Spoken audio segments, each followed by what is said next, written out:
Hey guys, welcome to episode 6 of the Professional Fangirl. Today we're going to talk about what is going too far in social media. I'm also joined by Elaine.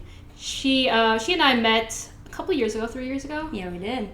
We were part of this fandom, and they were trying to get their show back on the air. We met there, and then we've been friends since on different social media sites, like Twitter and whatever. We just talk all the time. Yeah. On many different mediums. Yeah, even though we rarely see one another, we still talk to one another constantly on social media. So Elaine's going to tell you a little bit more about herself and what she does.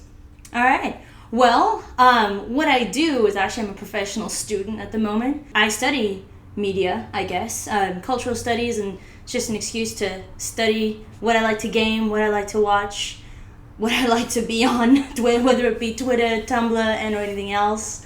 And a lot of my studies has to do with identities. So I've been fascinated for years with my own eventual evolution and participation in the online world. So that's just kind of, I guess it was a natural progression, the way it just kind of happened. And now I'm just into it. So I also teach. I know, I mold the minds of the future. Oh. Poor innocent children. Fear. And I teach media courses. The textbooks have to cover quite a lot about online communication since it's become more and more of a norm for us. So let's backtrack a little bit. So let's talk about social media in general. I know that I talk a lot about social media since it tends to be my favorite topic. And you are on social media. You're watching this on YouTube. But probably being linked from Twitter, from Tumblr, from Twitter, Facebook, maybe some people even from LinkedIn. Who knows where this was linked from too for people. I remember when I first started, which was on Chatropolis, which was when I was living in South Africa, and I must have been 12, and my parents let me go on there. I don't know how it happened, but it's interesting to think about how a 12-year-old was on social media, because we would lie and tell people we have pet rhinos in Africa, and we were living in huts and things like that. And some people I never lied about my age. Right? You've never I lied about things with my age. I was always like, yeah, I'm totally 15 right now, because I was in a fandom and I was on their thread and I was like, I'm the youngest, I'm so cool, and I can make websites. It was. But nobody lies on the internet, right? I thought no. Oh shoot! I'm gonna have to go reevaluate everything I've learned. And yeah, we're gonna get into that whole thing about what people share on social media, and what you should not share. And what you should not share, yeah. What I find, there's a human need to want to share with others who we are, because it's then based off of what we see from them, what we perceive, they perceive us as, kind of situates us in reality, if you will. Mm-hmm. But it makes us real. So it just kind of became natural that as we became more technology advanced, that those relationships moved from me and my mom to dad to brother, sister to friend to, friends in England that I've never met, friends in Georgia that I've never met, friends in, even here in California that I have never met. And yet I wanted to share that because I'm curious about the way they live and we live. And you can tell when you've gone too far when you're speaking to someone personally. Like if I'm sitting here going, oh my gosh, Cha, that's a terrible pair of glasses. See, her facial expression immediately tells me something, or, there's a silly example, but, you've all been in situations where you come to someone and you've said something and you see their reaction. And then you're like, oh shit, exactly. I probably should reevaluate how I approach the situation. But online, you can't do that. No, online there's no physical cues, and some people are like, what about Skype? Skype is, you're limited to, head up, and if you have a terrible lag like I do, sometimes people look like this, and so I might assume somebody's angry at something that I've said when they were angry already 10 minutes ago. There seems to be a tendency for people to go further in social media because we're lacking those physical cues, and emoticons just they're not descriptive enough to say, hey, I'm really angry at you right now. Right, and people lie about emoticons. People lie about emoticons all the time. Yeah. But I want to also talk about how you perceive a certain site, how you present yourself or how you perceive that site. Like say in gaming, how people are being a badass and being like, I'm gonna rape you, and it's just like, why? Yeah, there's actually a lot of controversy about gaming sites have been a naturally male-orientated place, and males are more competitive, which is a socialization thing, but that doesn't mean that you can't get better. Right. Because we've come in a world where people are telling you, but this is not how I want to be treated, so you need to take, awareness of that. I'm a gamer, you know that. I love to game. My mother's putting her head down right now going, oh Lord, she's talking about it again. I've been in situations where as soon as I talked, it was like, oh my God, it's a girl, what? And then I would get shot and like, yeah, go back to the kitchen, things like that. It's a hyper-masculinized idealism. And I think it's a cop-out to use that as an excuse now to say, well, that's just the way it is. Yeah. And there's some girls, by the way, who can be just as competitive and do that, but... just as profane. Yes. But then we have to ask ourselves, are we doing that because we are that way, or because we feel we need to live up to that expectation? Yeah.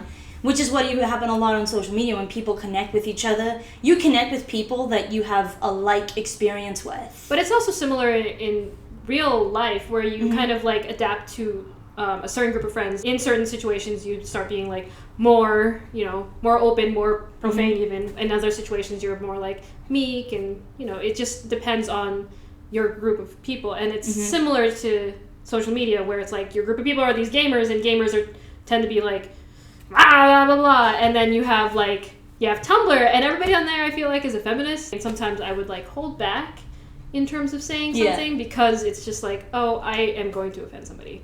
Yeah, and a lot of people don't have that filter where they think what they're going to write is going to offend someone. Because for some people, it's like there's this disconnect between how you say something and how you write something. It's when in fact how you say something and if you write it can come out very much the same way. And people, I feel, don't take the time anymore to read carefully what it is they're saying. With DC Comics, just recently they released this competition for new creators to, they have description of 4 panels, which happens to be a description of Harley Quinn in suicide positions or suicide situations, apparently. What happened was on Twitter is there was a lot of different reactions, but mostly the first type of reactions were screaming ones. All capitals, and one particular one, someone wrote a post, relinked a post on Twitter to someone who had written a Tumblr that said, look, if you want change, it's one thing if you sit on Twitter and you complain about it in 140 characters. It's one thing if you're on Tumblr and you complain about it. That's all nice and good, but you gotta make change. Which is something that we can agree with. We can't make change unless we actively go to these corporations. And Twitter and Tumblr has actually been a great way to reach out to corporations who have now embraced social media. Not everyone, but quite a few of them are learning more and more how to interact with the normal people, if you will. Those of us not in corporate. Yeah, Orphan Black. It's the Orphan TV Black. Shows have Orphan Black. Love their Twitter. They know how to interact with fans. Their Twitter, their Tumblr, their Facebook, they're just so good with their fans. They like celebrate their fans and everything, and it's just like compared to a show like Warehouse 13 where they totally don't give enough love to their fans at all. Where we have to create our own love. We create shared experiences. That's the whole point of communication to begin with. Online is no different from offline, really, in that sense. But the one thing that going back to the Harley Quinn, the one thing that this one poster had stated was that we need to picket at the corporate office, which is a great idea. It's always a good idea. Corporate offices, it's fair game. Then said, and you need to go to their houses. You need to make the editors' lives a living hell. Did they say that because they're saying it on social media and it's something that seems like it's easier to say on social media because there doesn't seem to be this accountability? Nobody's going to come after me for saying that. Whereas if I were to say it offline, would it be any different? Or is this something that somebody said that they would have said offline anyway?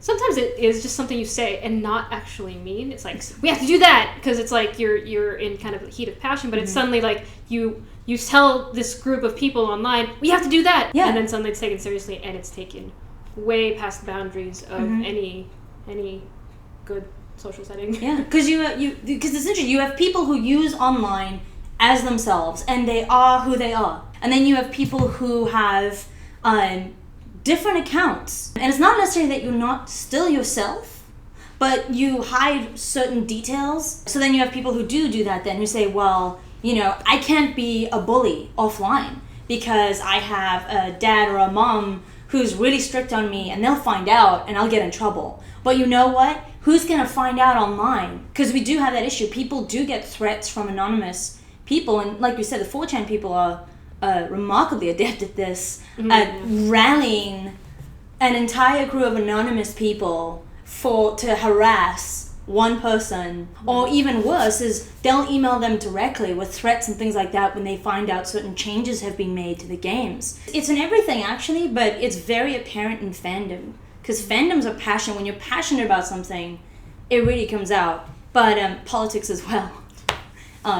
I guess fandom is a type of politics. Well, fandom is just fandom is more than just TV shows, games, and everything. Fandom is sports. Fandom is politics. Exactly. Fandom is religion. It's not. It's a fanatical thing. Everybody's. You're a fan of something, whatever it may be, whether it's Rush Limbaugh or Dragon Age. You mentioned before about relationships, people taking offline to online, and it's kind of the same way. In which you might broach it. And it is, because that's the only frame of reference that we have in which to kind of relate to relationships. Yeah. We perceive communication in real life and online terms, and they tend to merge together. It's so weird to say real life, because that is kind of partly why there's this misconception for why what you say online isn't real.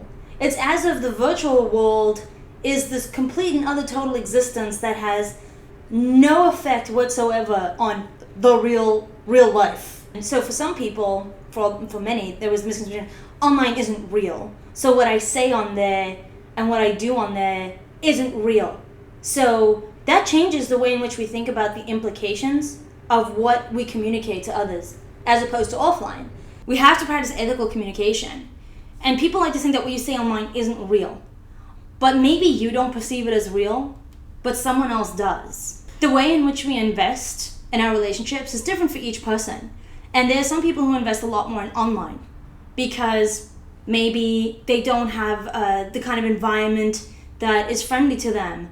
Maybe they have a very abusive relationship in the house or around with friends, or maybe they're in a very small community. So you tend to invest more energy in people that have the same likes as you, that are similar to you. So for some people, that's why online means more to them. For us, there's kind of this separation of online, offline. Yeah. And we've talked about this before. For older generations, there's this huge separation between online, offline. For younger kids in this generation who are growing up in this technological age, they take those same actions online, and it's the idea of accountability.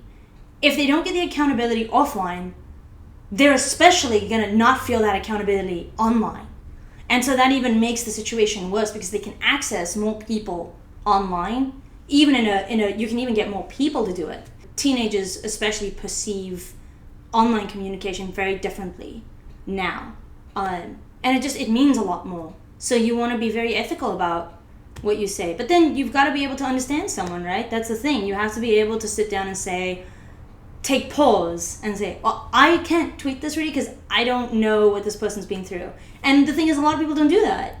We just don't communicate that way. Tweet the first thing we get. You react differently to things that happen online. Exactly. That's exactly it right there, right? Yeah. That's why different people get a very different experience online, and that's why we see social media being so focused on, because it's turning into a predominant way of communication for a lot of younger people especially. Yeah. So this whole thing about social media going too far, interpersonal communications, if you will, between peoples. So as with Ray and Drew, who you saw in the previous episodes of the Professional Fangirl, we're actually going to get Elaine on for her own vlog called Academia. It's a fancy play on words between academia, that being the study that we do at the academy or school, and geek studies, which seems to be a lot of what I study in media relates now to geek things. Her show will premiere at the end of September and will run monthly. If you want to watch more of The Professional Fangirl, click on the link above, and then subscribe to us on YouTube, and like us on Facebook. And you can follow me at Twitter, cha_Apostol. Elaine? And you can follow me on my Twitter, which is Akageekmia, ACA